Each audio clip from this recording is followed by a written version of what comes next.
안녕하세요. 저는 이곳에서 사연 듣는 재미에 푹 빠진 30대 여성입니다. 현재 저는 회사를 다니며 열심히 살고 있어요.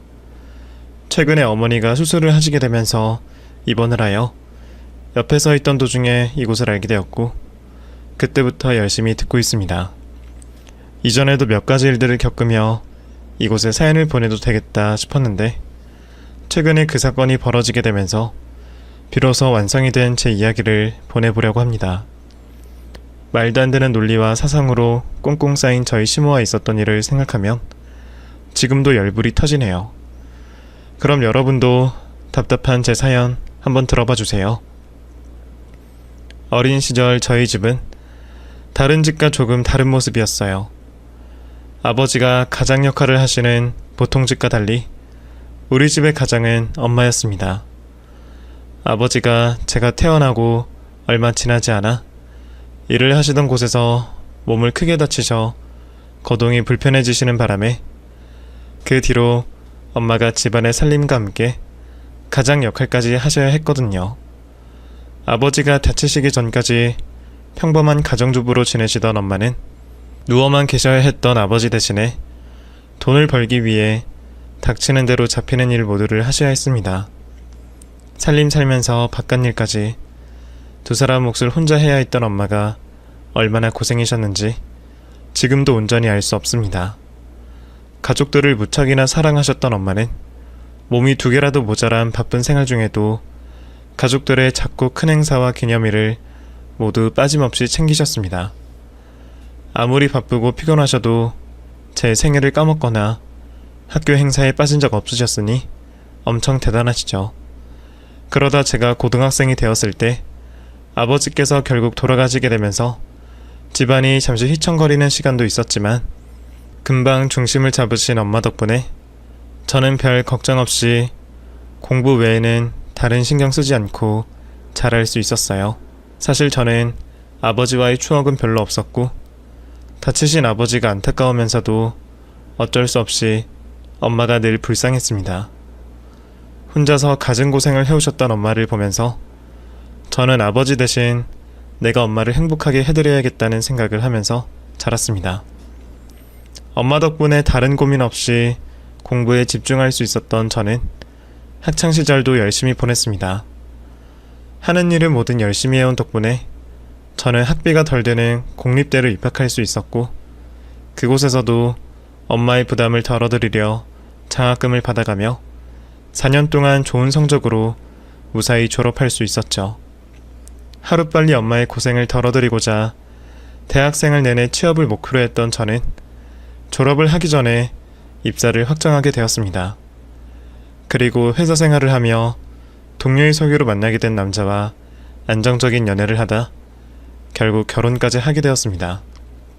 평범한 저희 집과 달리 남편의 집안 형편은 꽤나 여유로웠습니다.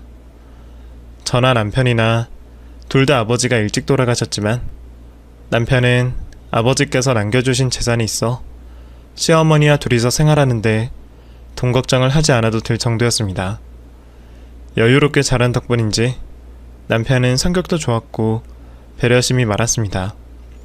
덕분에 남편과의 결혼 생활도 큰 걱정이 없었죠. 그렇게 걱정이 없을 것 같던 저에게도 한 가지 고민거리가 있었습니다. 이제 와서 편하게 말할 수 있지만 조금 푼숫기가 있는 시모 때문이었죠. 결혼 전부터 말실수가 잦던 시모는 똑같이 남편 잃고 살아온 저희 엄마에게도 말실수를 여러 번 했습니다. 사돈께서도 아드님을 혼자 키우시려고 고생이 많으셨겠어요? 아우, 말도 못하죠. 그나마 남편이 돈이라도 많이 남겨줘서 다행이지. 사돈처럼 남편이 돈 하나 없이 아프기만 했으면 저 정말 못 견디고 죽었어요. 제가 사실 어린 시절에 온실 속 화초처럼 살아왔거든요. 그래서 고생을 모르는데 사돈은 혼자 벌어 자식을 키우다니 정말 대단해 보여요. 딱히 아기가 있다고 볼 수는 없지만 매번 생각 없이 말을 꺼내 상대방을 괜히 기분 나쁘게 하는데 일가견이 있던 시모는 결혼을 하고 나서도 저에게 몇 번이나 실수를 하곤 했습니다. 어머, 하은이 얘 봐라. 랍스터를 엄청 잘 먹네. 너 원래 갑각류를 좋아하니? 네. 부모님 고향이 동해 쪽이라 할머니 댁에 가면 바다 음식을 많이 먹어서요. 그래? 그래도 랍스터가 걔보다는 훨씬 맛있지? 내가 사돈께 들어서 대충 감이 오네. 너희 집이 지지리도 없이 살아서 비싼 랍스터를 못 먹어서 더 난리인가 보다. 욱현아, 너는 아빠 엄마한테 고마워해야 돼. 이렇게 못 사는 애들은 이런 음식 구경도 못해서 나이 먹고서 겨우 먹잖니. 물론 남편도 똑같이 눈치 없는 사람은 아니었어요. 그럴 때마다 남편이 시모에게 눈치를 주었고 그때마다 시모는 나쁜 의미가 아니었다며 제게 선물이나 용돈을 주면서 마음을 풀라고 하곤 했습니다. 듣고 있을 때는 기분 나쁘기는 했지만 자주 마주치는 것도 아니고 원래 성격이 그런가 보다 싶어 저도 별말은 하지 않았어요. 그보다는 진심 있는 사과 한마디면 될 텐데 매번 돈이나 선물로 대신하는 것이 이상하긴 했죠. 그렇게 가진 게 돈뿐이라 그런지 세상 모든 일을 돈으로만 생각하고 돈으로만 해결하려는 시모에게 큰 사건이 벌어지게 되었습니다. 어디서 들은 건지 하해와 모욕으로 큰 돈을 번다는 사업에 투자한 시모가 쫄딱 망해버린 겁니다. 그런데 문제는 그 다음부터였어요. 큰 돈을 잃은 탓인지 시모가 그 투자 실패 이후로 이전보다 더 심하게 돈에 집착을 보였거든요. 사실 부자는 망해도 먹고 산다고 아무리 투자로 재산을 말아먹었다고 하더라도 아직 번듯한 집도 있고 죽을 때까지 나오는 연금으로 충분히 먹고 살 수 있었음에도 시모는 돈에 너무 집착했습니다. 자기 주머니 나가는 걸 끔찍하게 생각하고 남의 것은 공짜인 것 마냥 좋아라 했습니다. 그쯤 언젠가부터 저희 집에 있는 물건들이 하나둘씩 없어지곤 했습니다. 작은 물건이나 잃어버리기 쉬운 거라면 내가 잃어버렸구나 하며 무시라도 할 텐데 결혼 선물로 받은 비싼 그릇들과 제가 큰마음 먹고 구매한 값비싼 보석류, 가방들 같이 꼭 값이 나가는 것들이 사라지는 겁니다. 요즘 세상에 집에 도둑이 든 것도 아닐 테고 처음에는 제가 다른 곳에 두거나 물건을 잃어버리고 왔는가 싶었습니다. 그러다 유심히 생각해보니 유독 어머님께서 집에 오셨던 다음날 물건이 사라진 걸 알게 되었어요. 시어머니를 의심하는 것이 불편하긴 했지만 저도 혹시나 싶어 물어보게 되었죠. 어머님, 혹시 저번에 저희 집 오셨을 때 물건 가져가신 게 있으세요? 뭐? 내가 너네 물건을 왜 가져가니? 그리고 가져갔으면 가져간다고 말을 하겠지. 왜? 뭐가 없어지기라도 했어? 아니요. 짜증을 내며 단번에 아니라 하는 시모를 더는 의심할 수도 없었고 저는 정말 집안에 도둑이라도 드나드는가 싶어 결국 홈캠을 설치하게 되었습니다. 실시간으로 휴대폰과 함께 볼 수 있어 회사에서 일을 하다가도 여러 번 확인할 수 있었죠. 그러던 중에 저는 충격적인 장면을 보게 되었습니다. 그 화면에 시모가 아무도 없는 저희 집으로 들어와 안방에서 무엇인가를 들고 나가는 모습이 찍혀 휴대폰에 나오고 있었습니다. 놀란 저는 급히 시모에게 전화하였죠. 어머니, 혹시 지금 어디세요? 왜? 이제 하다못해 시애미 감시라도 하냐? 내가 집이지 다른 곳에 있을 리가 있어? 아니요. 오늘 저녁에 제가 음식 좀 가지고 댁에 갈까 싶어서요. 분명 몇 초 전까지 저희 집 안방에 있던 시모가 제발저리며 화를 내는 것을 듣게 된 저는 결국 그날 저녁 시댁에 가서 카메라에 찍힌 장면을 보여주게 되었습니다. 어머니, 이거 보시고 솔직히 말해주세요. 지금까지 저희 집에서 없어진 그릇, 보석, 가방 전부 어머니께서 가져가신 거죠? 뭐? 너는 시애미를 도둑년으로 몰아? 그래, 이게 뭔데? 아니 이게 언제 찍힌 거야? 보세요. 여기 안방에서 물건 가지고 나오시는 분 어머니 맞으시죠? 도대체 왜 제 물건을 가져가시는 거예요? 그리고 그 물건들 전부 다 어딨고요? 너는 시애미 망신시키려고 이런 장치까지 설치해서 모욕을 주냐? 그래, 내가 너 안 쓰는 물건 좀 가져갔어. 괜찮아 보이는데 쓰지도 않길래 내가 용돈이나 별껌하고 가져갔어. 안 쓰는 물건이요? 없어진 물건 다 제가 아끼는 것들이에요. 그럼 그 물건들 가져가서 전부 파신 거예요? 그래. 그까짓 거 다시 사주면 될 거 아니냐. 그건 그렇고 CM이를 이렇게 망신이나 주고 말이야. 요즘 며느리들은 이렇게 다 버릇이 없니? 제가 증거를 들이밀자 발뺌하지 못했지만 사과를 하기는커녕 오히려 망신을 주었다며 제게 성질을 부리는 시모를 보니 시모는 끝까지 자신이 무엇을 잘못했는지 모르는 듯 했습니다. 결국 남편이 알게 되면서 남편이 시모 대신 미안하다며 없어진 물건들을 다시 사주겠다고 했지만 남편 돈이나 제 돈이나 결국 같은 지갑에서 나가는 거잖아요. 결국 시모에게 원래 물건들의 절반의 반도 안 되는 돈을 받고 상황을 끝내게 되었죠.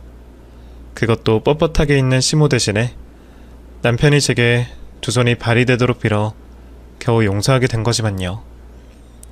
아들이 그러는 걸 보고도 정신 차리지 못한 건지 그 후에도 황당한 사건은 또 벌어지게 되었습니다. 모처럼 날씨 좋은 주말을 맞아 남편과 오랜만에 데이트를 나가려 화장을 하며 꾸미고 있을 때였습니다. 조용한 집을 깨우는 초인종 소리에 나가보니 현관 앞에 시모가 와 있었습니다. 그것도 캐리어 2대를 가지고 말이죠. 부부싸움을 할 아버님도 없는 상황에 대체 저 짐은 무슨 의미일까 싶었습니다. 어머님, 어쩐 일이세요? 그 짐은 다 뭐고요? 아유, 힘들다. 우선은 시원한 물 좀 내와라. 남편도 한가득 짐을 챙겨온 시모를 보고 무슨 영문인지 몰라 놀랐고 저희 둘 다 물을 마시는 시모를 보고만 있었습니다. 그리고 물을 다 마신 시모는 저희 부부에게 충격적인 말을 했습니다. 이제야 살 것 같네. 근데 너희 정수기 뭐로 쓰냐? 이거 물맛이 우리 집만 못하네. 이제 같이 살려면 입맛도 맞춰야 할 텐데 당장 정수기부터 바꿔야겠다. 네? 그게 무슨 말씀이세요? 같이 살다뇨? 무슨 말이긴? 내가 오늘부로 이 집에 들어와서 살겠다는 소리지. 내가 너희 고생 안 시키려고 저 무거운 캐리어를 2개나 직접 여기까지 끌고 왔잖니. 어머니 집은 어떡하시고요? 그 집? 오늘 다른 사람이 이사 들어왔잖아. 그 집 저번에 좋은 가격에 팔았다. 네? 그 집을 왜 팔아요? 아니, 너희도 알다시피 내가 저번에 왜 엉터리 놈한테 속아서 손해봤잖아. 이번에는 정말 제대로 된 투자처를 하나 소개받아서 만회하려고 집 팔아다가 거기다 다 넣었다. 어차피 너희랑 같이 지내면 되니까. 그런데 놀러올 때 보던 거랑 달리 집이 좀 작다. 빈 방에서 생활하려고 했는데 방이 작아서 도저히 안 되겠네. 너희가 안방을 좀 비워라. 내가 집은 어른인데 작은 방에 있을 수는 없잖니? 저는 너무 뻔뻔하고 당당한 시모 태도에 어이를 잃었습니다. 어머, 하은이 저 표정 좀 봐라. 얼굴에 속마음이 뻔히 보이네. 왜? 너도 이제 좋은 시절 다 갔다 싶지? 그래, 맞아. 이제 이 CM이랑 살면서 너도 고생 좀 해봐야지. 지금까지 시집살이도 없이 너무 편하게 살았잖니. 그렇게 막무가내로 찾아온 시모 때문에 남편과 저는 결혼하고 처음으로 이혼 이야기가 나올 정도로 심각하게 다투었습니다. 이전에도 일들이 있었지만 참고 넘어갔는데 아무리 아들 부분의 집이라고는 하지만 한마디 상의도 없이 덜컥 집으로 와서 당당하게 안방을 내놓으라 하는 시모 모습에 너무나 기분이 나빴습니다. 사람이 말하는 게 아다르고 어다르다고 말 한마디로 천냥빚을 갚는다고 하는데 내 사정이 이러하니 신세 좀 지겠다. 미안하다. 이런 말만 했으면 이렇게 기분이 나쁘진 않았을 거예요. 아무리 며느리에게 부탁하는 게 민망할 수도 있겠지만 그렇게 염치 없이 행동할 필요가 있을까 했어요. 안 그래도 불편한 사이에 더 불편한 상황까지 만든 시모는 이에 개의치 않고 오래 같이 산 사람처럼 집안을 아주 편안하게 활보했습니다. 정작 집주인인 저희 부부는 시모 때문에 이혼 위기까지 처했는데 말이에요. 집안에서 스트레스를 주는 시모와 이 때문에 생긴 남편과의 갈등, 거기다 바쁜 회사 일까지 정말 정신이 하나도 없을 그때 하필 날벼락 같은 소식이 들려왔습니다. 바로 엄마의 암 소식이었죠. 그간 회사 일과 시댁 일로 정신이 없이 살다 보니 제가 엄마를 먼저 챙기지 못했습니다. 연락이 올 때면 매번 스트레스에 지친 목소리로 엄마의 통화를 귀찮은 듯 받았는데 그제서야 제가 내뱉은 말들과 그 모든 장면들이 떠오르면서 후회가 되기 시작했습니다. 정말 엄마가 잘못되기라도 한다면 이 세상 어떻게 버텨야 하나 싶었습니다. 그렇게 엄마가 아프다는 전화를 받은 날 곧장 엄마에게 갔더니 엄마는 아픈 자기 자신을 먼저 걱정하기보단 급히 뛰쳐들어오는 저를 더 걱정하셨습니다. 천천히 와. 뛰쳐오다 넘어지기라도 하면 어떡하려고. 엄마가 당장 없어지는 것도 아닌데 뭘 그렇게 서둘러서 왔어? 엄마, 미안해. 내가 그동안 엄마한테 신경을 못 썼지. 엄마가 이래서 너한테 말을 안 하려고 했는데 괜찮아.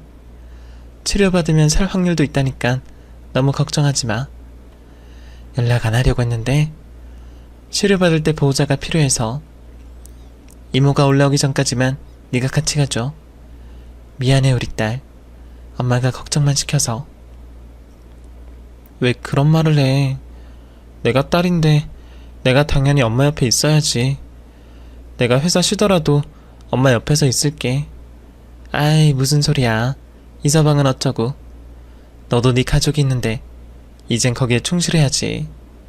엄마는 이모랑 있으면 되니까 그때까지만 부탁할게. 엄마는 암에 걸려 스스로도 무서울 텐데 자식에게 걱정을 시키고 싶지 않으셨는지 제 앞에서 태어난 척 강한 척하고 계셨습니다. 저도 그런 엄마의 속마음을 잘 알고 있었기에 제 앞에서 다 아무렇지 않은 척하고 있는 모습을 보며 가슴이 아팠죠. 그렇게 이모가 주변 일들을 정리하고 올라오시기 전까지 제가 엄마를 모시고 병원에 다니게 되었습니다.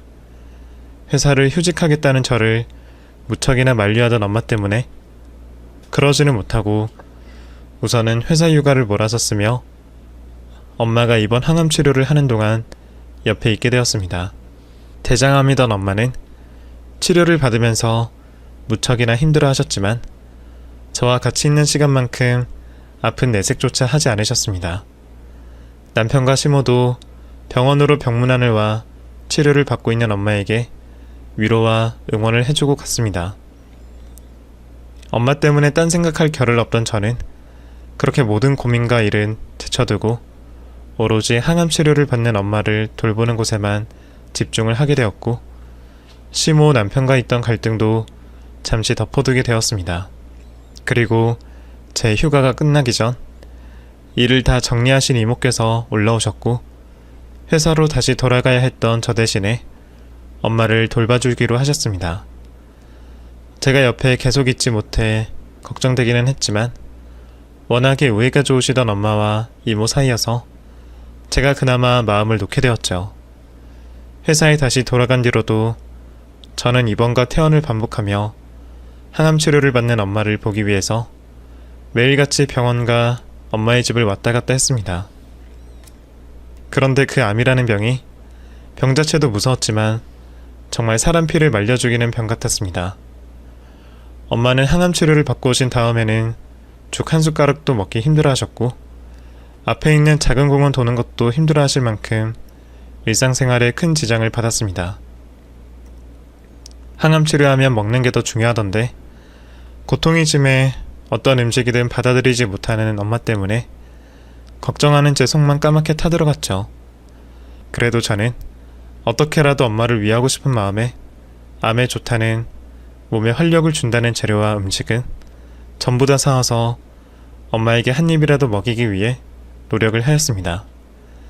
제 노력을 알아주는 엄마도 항암 치료 후 속이 역한 걸 억누르시고 정성이 든 제 음식을 먹어보려 노력해 주셨고요. 덕분인지 항암 치료를 받으면서 전이도 암 크기도 더 이상은 진행이 되지 않았습니다.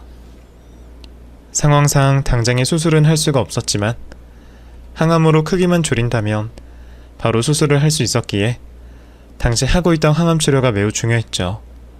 그나마 이모 덕에 제가 숨통을 트고 큰 힘이 되었습니다. 그러던 중 이모 가족에게도 큰일이 생기면서 이모가 급하게 내려가셔야 했습니다.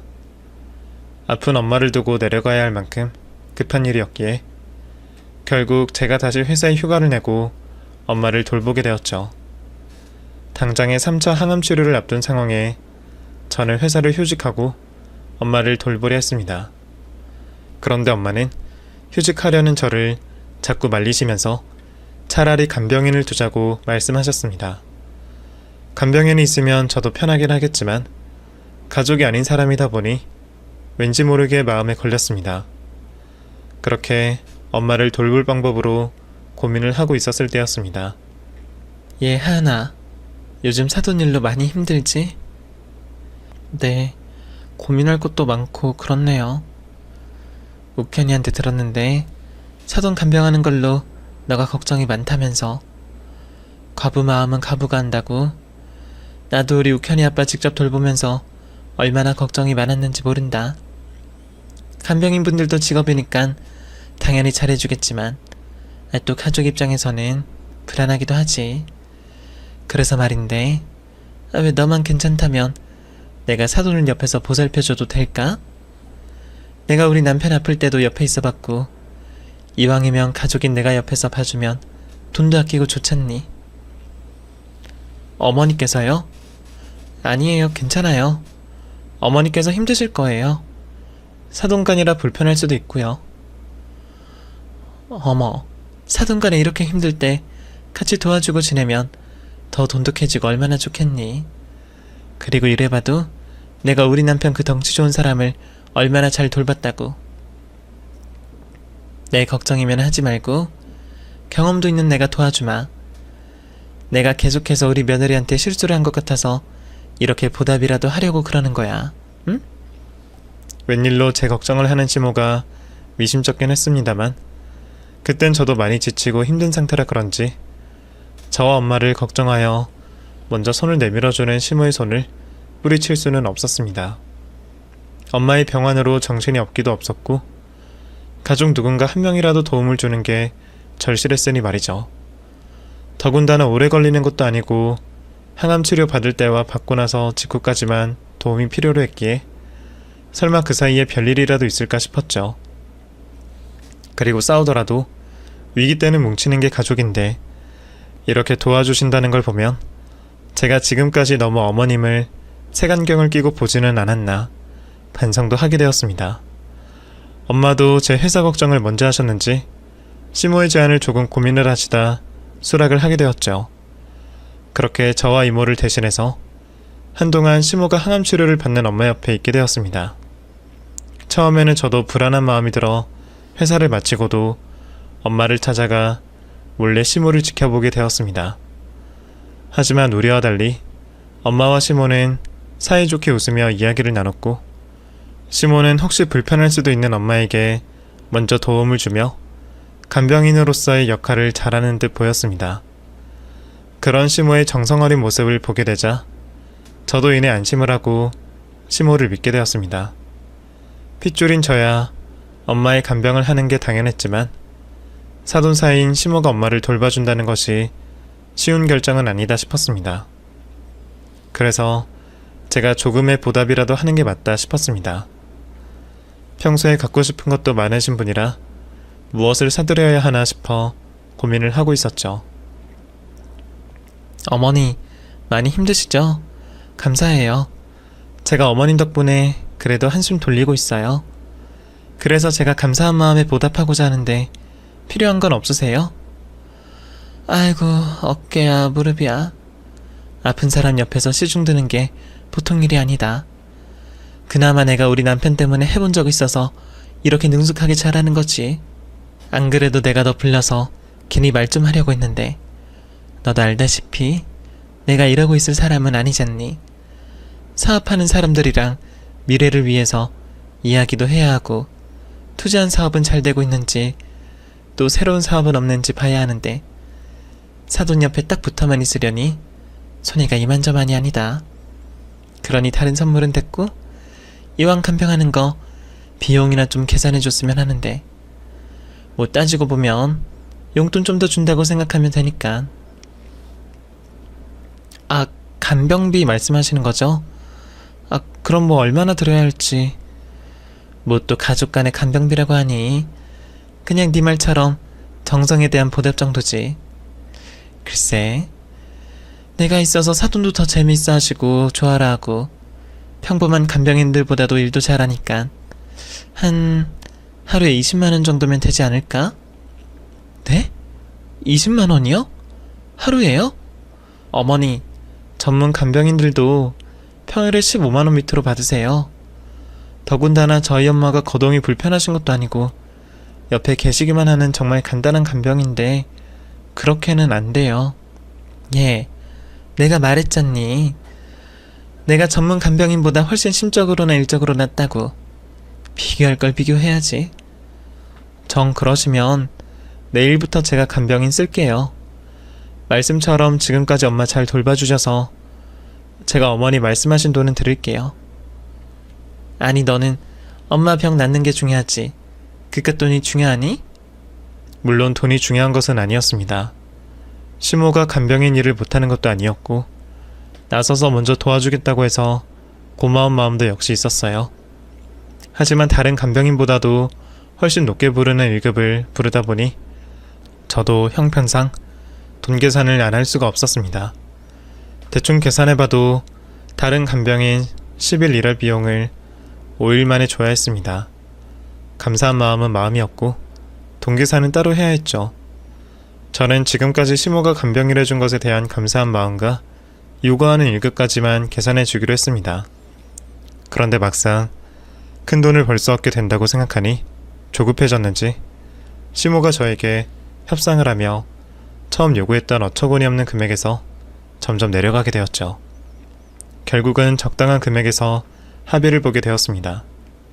내가 또 너네 집에서 머물기도 하고 있고 사돈이 눈에 밟혀서 적당하게 해주는 거야. 네가 정말 고마워해야 해. 대신에 지금까지 일한 건 나도 용보 못하겠으니까 아까 말한 금액으로 계산해서 주렴. 한 푼이라도 더 받아야 하겠는지 자리를 일어서는 저에게 전에 일한모까지 직접 계산을 한 종이를 손에 쥐어주는 겁니다. 그렇게 작은 소동이 있고 나서 그 뒤로는 별일이 없었고 한동안은 평범한 일상을 보내게 되었습니다. 엄마는 힘든 항암을 잘 버티며 계속하셨고 병원의 처방과 치료에 따라 잘 따라오셨죠.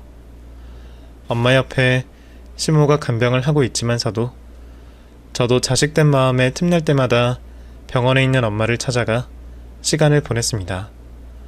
그러다 엄마가 받아야 하는 총 12차 항암 치료 중 11차 치료를 받으러 입원을 했을 때였습니다. 거의 다 끝나가는 중에 마지막까지 신경을 쓰고 싶었는데 하필 회사 일이 밀려 제가 너무 바빴던 때였습니다.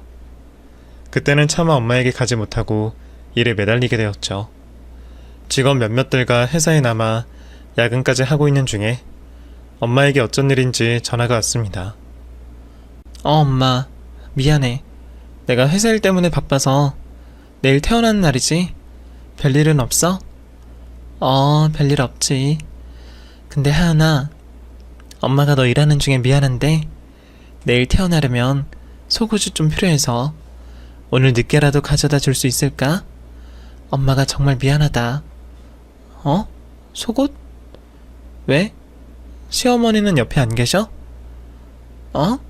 아니 그게 바쁜 일이 생기셨다고 해서 내가 먼저 가보라고 했는데 속옷을 깜빡했네. 정 바쁘면 집에 들어가서 쉬고. 아니야 괜찮아.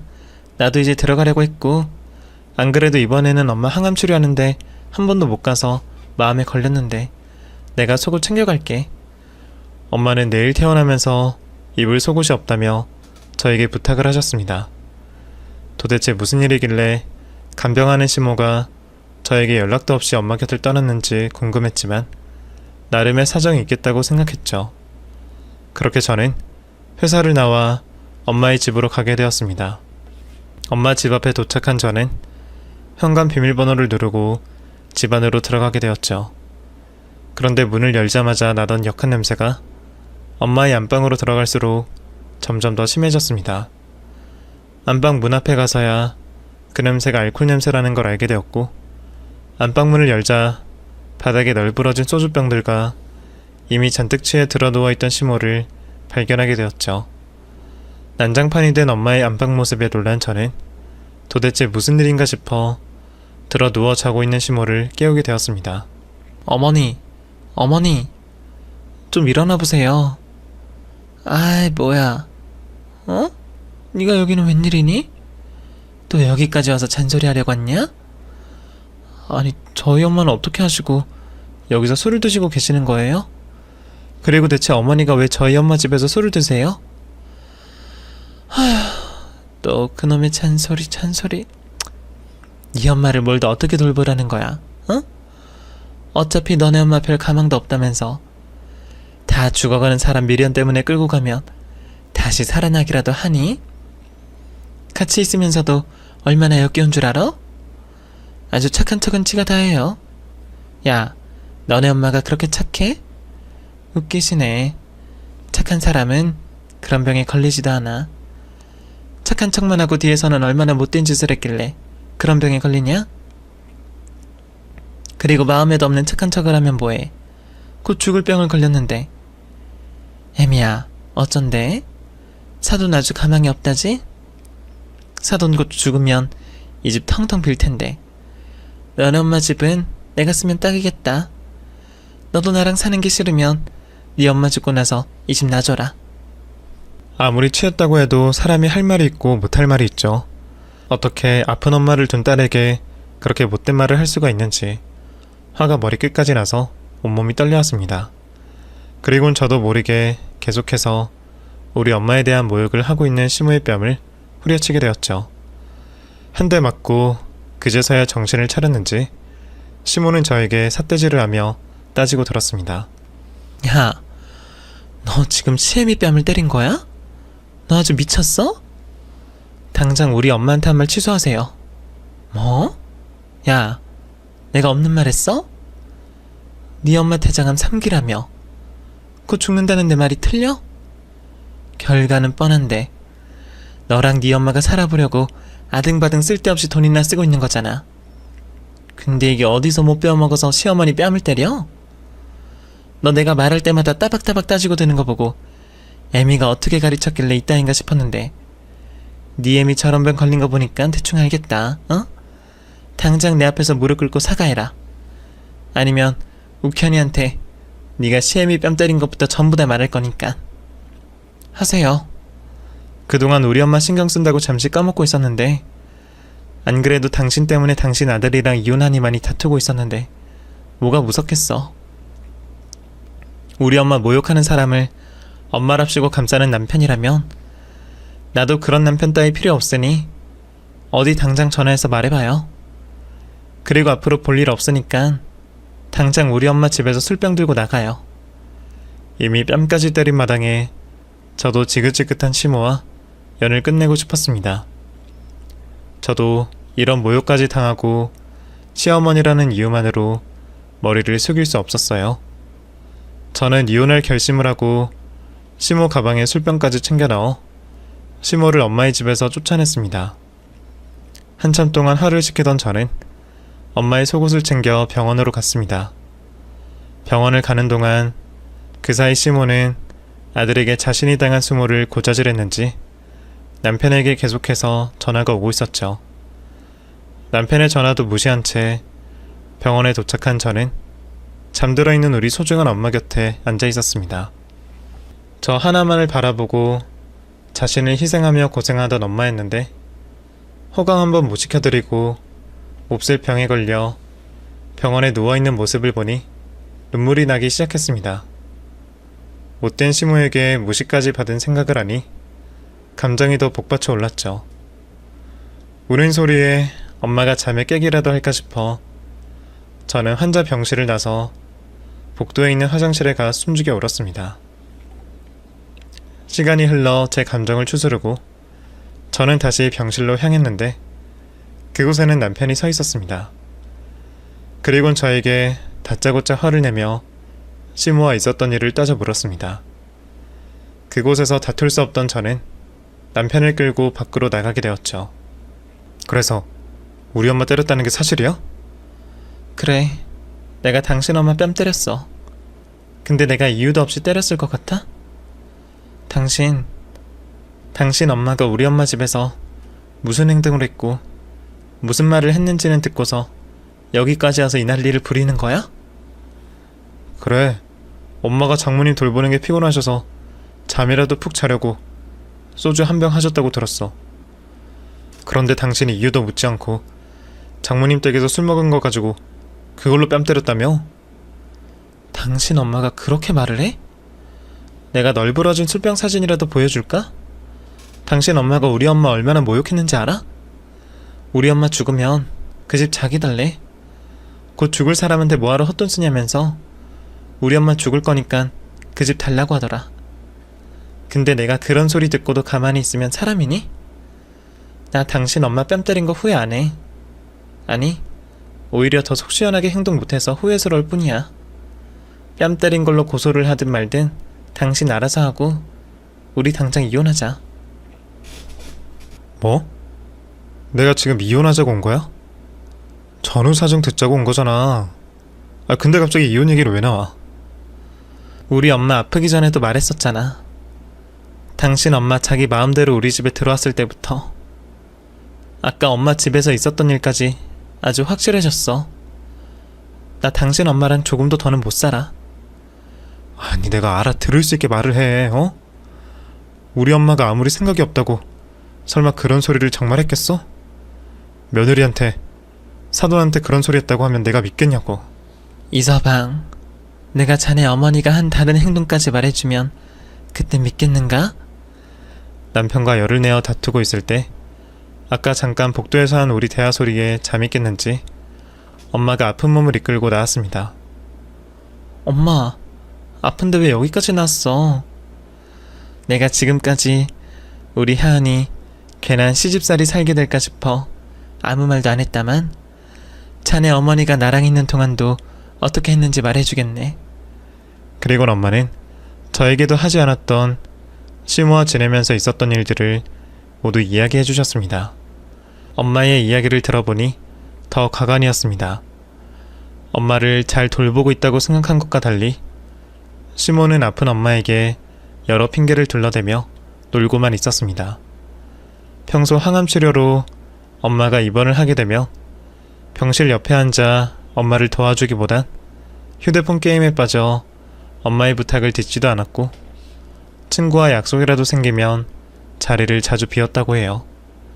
거기다 제가 기력을 회복하려고 챙긴 음식을 간이 된 음식이라 환자에게 좋지 않다며 자기 혼자 다 먹었다고 합니다. 제가 착한 엄마 성격에 좋은 것을 혼자 먹는다면 부담스러워 할 것 같아 시모의 음식까지 같이 챙겨주었는데도 말이죠.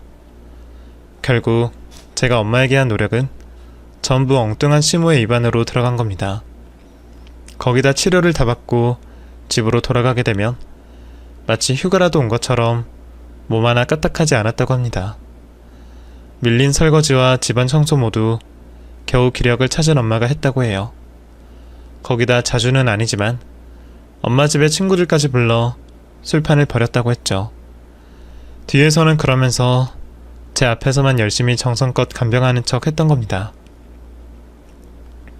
아무리 그래도 먼저 나서서 도와주는 가족이라 생각했고 같은 엄마라는 입장이라 생각해 믿었던 시모인데 이럴 줄은 몰랐습니다. 제가 또 실수를 해서 괜히 아픈 엄마에게 더한 고생을 안긴 것 같아 너무 속상했고 그런 시모에게 겨우 뺨 한 대밖에 때리지 못해 너무 아쉬웠습니다. 눈앞에 있다면 뺨은 물론이고 어디 한 군데라도 부셨을 거예요. 믿고 안 믿는 거야. 이서방 자네 몫이네. 그리고 나는 우리 딸 말에 전적으로 동의하고 우리 딸 더 이상은 그런 여자 때문에 고생하게 만들 수 없네. 자네가 우리 딸 사랑한다면 두말하지 말고 이혼해주게. 어머님, 진짜 죄송합니다. 저는 그런 줄도 모르고 제가 대신해서 이렇게 사죄드리겠습니다. 일이 어찌되었건 우선 제 어머니가 잘못한 행동 대신 사죄하겠습니다. 죄송합니다. 평소 작은 거짓말도 하지 않은 우리 엄마를 익히 알고 있던 남편은 그제서야 시모를 대신하여 엄마와 저에게 사과를 했습니다. 우선 아픈 엄마가 걱정되었던 저는 엄마를 모시고 다시 병실로 가게 되었죠. 그리고 회사를 출근하기 전까지 옆에서 엄마가 잠들기를 기다렸습니다. 다음날 퇴근을 하면서 저는 이혼 전까지 엄마 집에서 지내려 제 짐을 챙기러 집으로 가게 되었습니다. 집안에 있을 시모 때문에 또 싸움이라도 생길까 싶어 걱정이 되었지만 긴장하며 들어간 집에서는 시모의 흔적을 찾을 수가 없었습니다. 이상하다 생각했지만 혹시나 시모와 마주칠까 싶어 우선은 제 짐을 챙기는 게 우선이었습니다. 그때 남편이 회사를 마치고 퇴근해 집으로 돌아왔습니다. 하은아, 정말 이혼할 생각이야? 우리 어제 일로 할 말 다 했다고 생각해. 나도 우리 엄마 감쌀 생각 없어. 나도 무엇이 옳고 잘못됐는지는 판단할 줄 알아. 어제 집에 들어와서 엄마랑 이야기했어. 내가 너랑 장모님께 들은 이야기를 말하니까 당황하면서 또 거짓말을 하는데 그거 보니 정말 정 떨어지더라. 아무리 우리 엄마라지만 이건 아니다 싶었어. 그리고 나 다른 사람은 몰라도 너를 놓칠 순 없어. 엄마가 자신의 잘못을 정말 반성하고 사죄하기 전까지 절대 보지 않을 거고 앞으로 혹시라도 엄마 때문에 당신이 힘들어하는 일 없도록 할게. 제발 한 번만 기회를 줘. 남편은 저와 헤어지지 못하겠다며 그런 잘못을 저지르고도 끝까지 거짓말을 일삼는 시모의 모습에 실망하여 부모 자식 간의 연을 끊었다고 말했습니다. 그 말을 듣고도 쉽게 마음이 변하지 않았던 저는 우선 남편과 잠시 시간을 가지기로 했습니다. 그리곤 엄마 생각만 하며 엄마 옆에서 직접 간병하며 지내게 되었죠. 다행히 엄마는 항암을 마치고 나서 암의 크기가 줄어 수술을 할 수 있게 되었습니다. 수술의 결과도 만족스러워 회복을 하면서 나머지 항암 치료를 받고 있어요. 그 사이 계속해서 자신의 진심이 보이며 용서를 비는 남편과 다시 재결합을 하게 되었습니다. 사실 문제는 시모에게 있었으니까요. 제가 뭐라고 부모와 연을 끊은 남편에게 한편으로 미안하기도 합니다. 그럴 때마다 남편은 자신에게는 저와 장모님이 있어서 괜찮다고는 합니다. 그 이후에도 어쩌다 시모의 이야기를 듣게 되었네요. 시모는 아직까지 정신을 못 차려서 자기 잘못은 반성하지 않고 저와 남편의 욕을 하면서 잘 지낸다고 합니다. 운이 좋은 사람인지 마지막에 투자한 사업으로 예전만큼은 아니지만 혼자서 먹고 살 수 있는 정도는 되는 것 같다 듣게 되었어요. 망하더라도 아마 평생 볼 일은 없겠지만 우리한테 빌붙으려 괜한 연락이 오지 않게 혼자 잘 먹고 잘 살았으면 합니다. 그리고 엄마는 이제 완치 막바지 단계라 몸도 많이 회복한 상태입니다. 완치 판정을 받으면 우리 가족 다 함께 많은 추억을 쌓으러 다니려고 합니다. 코로나 사태도 많이 좋아져 여행 다니기 딱 좋을 때다 싶네요. 여러분들도 항상 건강관리 잘 하시며 가족분들과 좋은 추억 많이 쌓길 바라겠습니다. 사연 들어주셔서 감사합니다.